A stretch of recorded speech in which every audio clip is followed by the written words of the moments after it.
Agriculture यानी खेती बाड़ी, ये इंडिया के अंदर सबसे ज़्यादा किए जाने वाला काम है। इसे 2/3 पॉपुलेशन यानी 3 में से 2 लोग करते हैं इंडिया के अंदर। ज़्यादातर हमारा फूड एग्रीकल्चर से आता है और जो रॉ मटेरियल इंडस्ट्रीज़ में यूज़ होता है वो भी एग्रीकल्चर से आता है। अब टाइप ऑफ फार्मिंग, अलग अलग तरीके की फार्मिंग क्या है। देखिए, सबसे पहली है प्रिमिटिव सब्सिस्टेंस फार्मिंग। प्रिमिटिव का मतलब बेसिक, सब्सिस्टेंस का मतलब सर्वाइवल, यानी बेसिक सी फार्मिंग जो अपने सर्वाइवल के लिए की जाती है। इसके अंदर स्मॉल फार्मर्स इसे यूजुअली करते हैं जिनके पास छोटी लैंड होती है।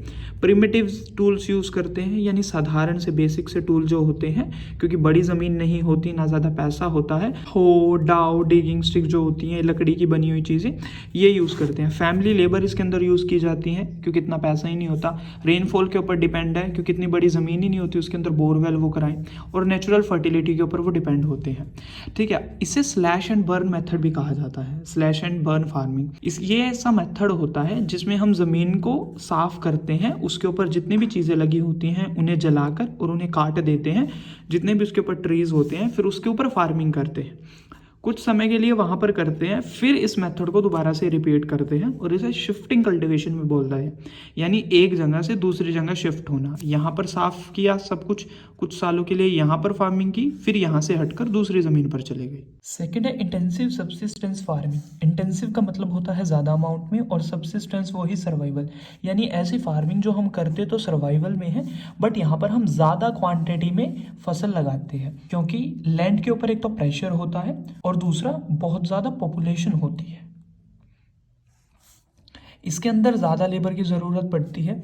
इसके अंदर हम केमिकल फर्टिलाइजर्स यूज़ करते हैं ताकि कम ज़मीन पर ज़्यादा आउटपुट निकल पाए। इसका एक रीज़न ये भी है इंटेंसिव सब्सिस्टेंस फार्मिंग का, division of land successive generations. यानी जैसे अगर एक फादर है, उसके पास 4 एकड़ ज़मीन है और उसके आगे 2 सन्स हैं, तो दो दो दोनों में बढ़ जाएगी। अगर आगे उनके भी 2 दोगे तो कितनी हो जाएगी? 1-1। पहले एक फैमिली 4 एकड़ ज़मीन पर सरवाइव करती थी, अब उसी 4 एकड़ पर 4 फैमिलीज वो क्या करेंगे? सरवाइव करेंगी। सो जिसके कारण लैंड के ऊपर प्रेशर बढ़ जाता है। थर्ड है कमर्शियल, जो हम प्रॉफिट मार्केट में बेचने के लिए करते हैं। ये बहुत ज़्यादा ज़मीन पर की जाती है। इसके अंदर केमिकल फर्टिलाइजर्स यूज़ करते हैं ताकि ज़्यादा आउटपुट निकल सके। और HYV सीड्स, ऐसे सीड्स जो भारी फसल देते हैं, ज़्यादा आउटपुट देते हैं, वो यूज़ करते हैं। प्लांटेशन, प्लांटेशन ऐसी क्रॉप होती है जिसमें हम एक ही तरीके की क्रॉप को बहुत ज़्यादा ज़मीन पर लगाते हैं। फॉर एग्ज़ाम्पल, अगर हमने जैसे बनाना की क्रॉप है, उसे हमने 10 एकड़ में लगाया, ठीक है, तो इस तरीके की, इसके अंदर बहुत ज़्यादा पैसा और लेबर की ज़रूरत होती है।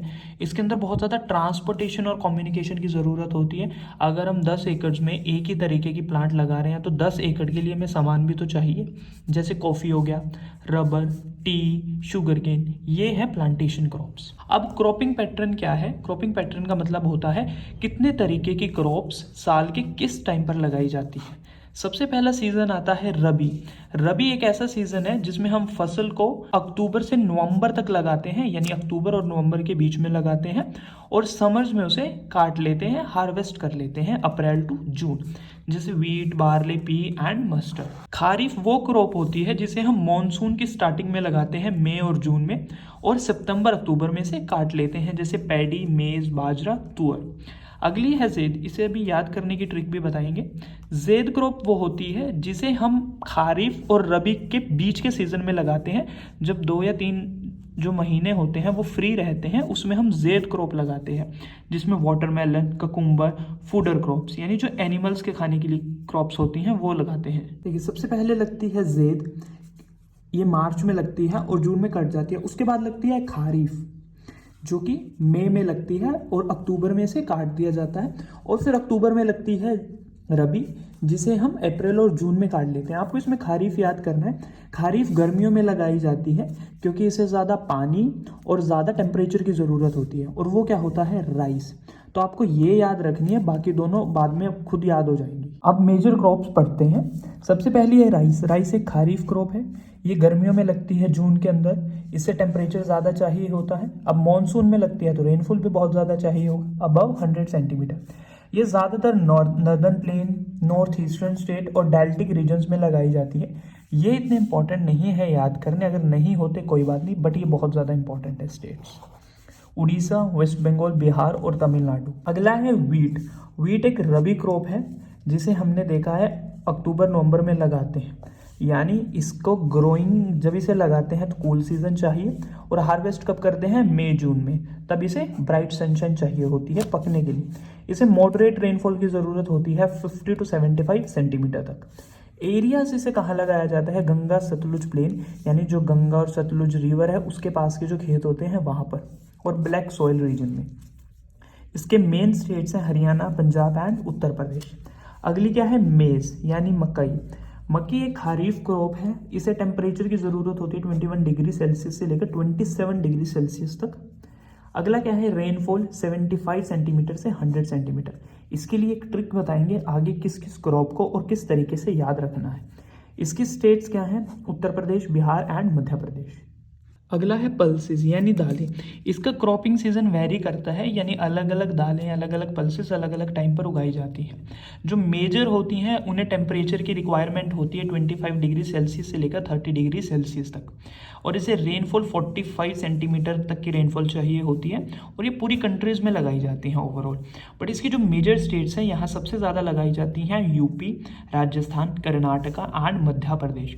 इंडिया जो है वो लार्जेस्ट प्रोड्यूसर यानी सबसे ज़्यादा दालें बनाता है, और कंज्यूमर सबसे ज़्यादा दालें खाता भी इंडिया ही है। मिलेट्स, मिलेट्स को बोलते हैं कोरस ग्रेन यानी मोटे अनाज। इसमें सबसे पहले आता है जवार। ये थर्ड इंपॉर्टेंट सीरियल है राइस और व्हीट के बाद। इसे ज़्यादातर महाराष्ट्र में उगाया जाता है। नेक्स्ट है बाजरा। बाजरा रेतीली ज़मीन पर और ब्लैक ज़मीन पर लगाया जाता है। अब रेत वाली ज़मीन कहाँ पर है, राजस्थान में। ठीक है, अगला क्या है, रागी। रागी ड्राई रीजन्स में उगाई जाती है, रेड, ब्लैक एंड सोमी लोमी सॉइल के अंदर। कर्नाटका इसका सबसे लार्जेस्ट प्रोड्यूसर है। नेक्स्ट है अनाज के अलावा खाए जाने वाली चीज़ें। Sugar cane. शुगर केन को 21 डिग्री सेल्सियस से लेकर 27 डिग्री सेल्सियस यानी गर्मियों की ज़रूरत होती है। अब उस टाइम पर जो है रेनफॉल भी होती है, इसे 75 सेंटीमीटर से लेकर 100 सेंटीमीटर तक की रेनफॉल चाहिए। इसे लेबर की बहुत ज़्यादा रिक्वायरमेंट होती है। इंडिया सेकेंड लार्जेस्ट प्रोड्यूसर है शुगर केन का वर्ल्ड के अंदर। ये रॉ मटेरियल है, हमने पढ़ा था इंडस्ट्रीज़ में। लार्जेस्ट प्रोड्यूसर हैं UP, Maharashtra and Karnataka. Oil seeds यानी जिससे हमें तेल मिलता है, mustard, groundnut, coconut, sesame, soyabean, castor seeds, linseed and sunflower, ये इसके एग्जांपल्स हैं। अब इसे ज़्यादातर सोप्स यानी साबुन और कॉस्मेटिक्स के अंदर यूज़ किया जाता है। आंध्र प्रदेश इसका लार्जेस्ट प्रोड्यूसर है। नेक्स्ट क्या है, हॉर्टिकल्चर। हॉर्टिकल्चर क्या होता है, फ्रूट्स और वेजिटेबल्स लगाना। इंडिया 13% वेजिटेबल सप्लाई करता है पूरे वर्ल्ड की। इंडिया सबसे ज़्यादा कॉलीफ्लावर, ब्रिंजल और पटैटो ग्रो करता है। नेक्स्ट है टी। टी एक प्लांटेशन क्रॉप है, बीवरेज क्रॉप है, यानी इसकी हम चाय पीते हैं। डीप वेल फर्टाइल सॉइल इसे चाहिए होती है। वॉर्म मॉइस्ट, वॉर्म का मतलब गर्म और मॉइस्ट का मतलब सूखा ना हो, ना सूखा हो ना वहाँ पर ठंड पड़ती हो, यानी बिल्कुल मीडियम सा जो मौसम होता है उसकी से रिक्वायरमेंट होती है। वही फ्रोस्ट फ्री यानी धुंध ना हो, रेगुलर रेनफॉल हो, बारिश अच्छी हो, तभी वो मॉइस्ट रहेगा, और हाई लेबर की से रिक्वायरमेंट होती है क्योंकि इसके पत्ते तोड़े जाते हैं। इसका हमें पता है असम, दार्जिलिंग, जलपाईगुड़ी की डिस्ट्रिक्ट जो कि वेस्ट बंगाल के अंदर है, ये इन 3 जगह पर सबसे ज़्यादा लगाई जाती है। कॉफ़ी। इंडिया के अंदर जो कॉफ़ी लगाई जाती है वो यमन से आई थी, और ये बहुत अच्छी क्वालिटी की कॉफ़ी होती है। इंडिया वर्ल्ड की 4% कॉफ़ी प्रोड्यूस करता है, और इंडिया के अंदर जो कॉफ़ी सबसे पहले लगाई गई थी वो बाबा बुदन हिल्स के अंदर लगाई गई थी, और आज भी जो है वो कन्फाइंड है, यानी वहीं तक सीमित है, इस एरिया तक ही कॉफ़ी लगाई जाती है। नीलगिरी हिल्स कर्नाटका के अंदर, केरला और तमिलनाडु, सिर्फ इन एरियाज के अंदर ही कॉफ़ी कन्फाइंड है। नॉन फूड क्रॉप्स यानी ऐसी क्रॉप्स जिन्हें हम नहीं खाते। सबसे पहले है रबर। इसे मॉइस्चर और ह्यूमिड यानी इसे थोड़ा सा गीला मौसम की रिक्वायरमेंट होती है। अब गीला, अगर गीले की रिक्वायरमेंट है तो बारिश की रिक्वायरमेंट होगी बहुत ज़्यादा। 200 सेंटीमीटर इसे रेनफॉल चाहिए, 25 डिग्री सेल्सियस इसे टेम्परेचर चाहिए। ये एक बहुत ज़्यादा इंपॉर्टेंट रॉ मटेरियल है रबर। और इसके जो मेजर प्रोड्यूसर्स हैं केरला, तमिलनाडु, मेघालय, अंडमान एंड निकोबार। नेक्स्ट है फाइबर यानी कपड़ा। यहाँ पर ये कुछ कपड़े के एग्जांपल्स हैं, hemp, jute, silk and cotton.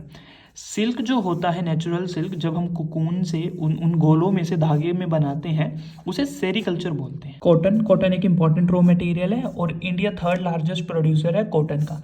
ये ब्लैक सॉइल के अंदर उगाई जाती है। इसे टेम्परेचर बहुत ज़्यादा रिक्वायरमेंट होती है और कम बारिश की रिक्वायरमेंट होती है, और इसे 210 फ्रोस्ट फ्री, यानी यहाँ पर धुंध नहीं पड़नी चाहिए, ठंड नहीं होनी चाहिए। इसका जो मेजर प्रोड्यूसर है वो महाराष्ट्र, मध्य प्रदेश और गुजरात है।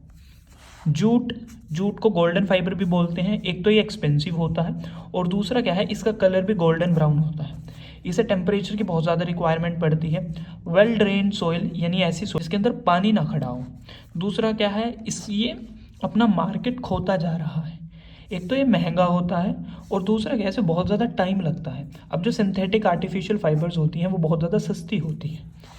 अब technological and institutional reforms, reform का मतलब होता है चेंज, यानी एग्रीकल्चर के अंदर हमने ऐसी क्या क्या चेंजेस किए एग्रीकल्चर को बढ़ाने के लिए। देखिए, टेक्नोलॉजी का मतलब आपको पता है नई नई चीज़ें लाना। टेक्नोलॉजी के अंदर क्या क्या इंप्रूवमेंट्स किए एग्रीकल्चर को बढ़ाने के लिए। सबसे पहला क्या है, वेदर बुलेटिन और एग्रीकल्चर प्रोग्राम्स, यानी टीवी शोज़ और जो है रेडियोज़ के ऊपर फार्मर्स के लिए वेदर बुलेटिन भी, कल का वेदर कैसा रहेगा, आने वाला मौसम कैसा होगा, वो चलाने शुरू करें। दूसरा क्या है, ग्रीन और white revolution. Green revolution farming के लिए था और वाइट रेवोल्यूशन मिल्क के लिए था, ताकि हम अपने इंडिया के एग्रीकल्चर और मिल्क की जो सप्लाई है उसे इंक्रीज कर सके। और दूसरा क्या है, गवर्नमेंट ने सब्सिडीज प्रोवाइड करना शुरू कर दी थी फार्मर्स को। तो ये थे कुछ टेक्नोलॉजी के अंदर रिफॉर्म्स। इंस्टीट्यूशन का मतलब होता है रूल्स, लॉज चेंज करना, कानून चेंज करना, कुछ नए नए प्रोविजंस बनाना। सबसे पहले उन्होंने कुछ चीज़ें इंट्रोड्यूस करना शुरू करी थी, जैसे कलेक्टिवाइजेशन। कलेक्टिवाइजेशन क्या होता है, अगर ये अलग अलग फार्मर्स की लैंड है तो क्या करेंगे, वो तीनों अपनी लैंड को इकट्ठा इसमें काम करना शुरू कर देंगे। ठीक है, इसमें मिलकर काम करेंगे, इसका जो प्रॉफिट होगा वो आपस में डिवाइड करेंगे। इससे क्या होगा, उनकी प्रोडक्टिविटी भी इंक्रीज होगी और एफिशिएंसी भी इंक्रीज होगी। दूसरा क्या है, कंसोलिडेशन। कंसोलिडेशन का मतलब क्या है, अगर एक व्यक्ति है, उसी की ये अलग अलग ज़मीनें हैं, उसको सरकार क्या कहेगी, आप इस सबको मिलाकर अपनी एक ज़मीन बनाओ। यहाँ पर अलग अलग लोगों की ज़मीन इकट्ठा करी थी, यहाँ पर एक लोग की ही ज़मीन, एक व्यक्ति की ही ज़मीन, उसको एक ही बड़ी बनाओ। अगला क्या है, एग्रीकल्चर के ऊपर फोकस किया गया था फर्स्ट 5 ईयर प्लान में। देखिए 5 ईयर प्लान क्या था, इंडिपेंडेंस के बाद गवर्नमेंट ने 5 साल के प्लान बनाने शुरू किए थे भी, आने वाले 5 साल में हम किस चीज़ के ऊपर फोकस करेंगे। तो सबसे पहला एग्रीकल्चर के ऊपर फोकस था। क्रॉप इंश्योरेंस इंट्रोड्यूस किया गया भी, अगर किसी व्यक्ति की फसल खराब हो जाती है तो उसे पैसा मिलेगा, इंश्योरेंस मिलेगा, सूखा पड़ जाने से, फ्लड आ जाने से या आग लग जाने से। दूसरा क्या है, फार्मर्स को लो इंटरेस्ट, कम ब्याज पर पैसा मिलेगा बैंक से, कोऑपरेटिव बैंक और ग्रामीण बैंक्स भी बनाए गए, यानी गांव के अंदर। दूसरा क्या है, नई स्कीम्स जैसे पर्सनल एक्सीडेंट इंश्योरेंस स्कीम किसानों के लिए लॉन्च की गई थी। भूदान, ग्रामदान। देखिए ये एक लैंड डोनेशन मूवमेंट था जिसे विनोबा भावे ने शुरू किया था। इस मूवमेंट का एम सिर्फ ये था भी, जिनके पास अपनी ज़मीन नहीं होती उन्हें हम ज़मीन दान करेंगे। देखिए इसके 2 वर्ड्स हैं, पहला है भूदान।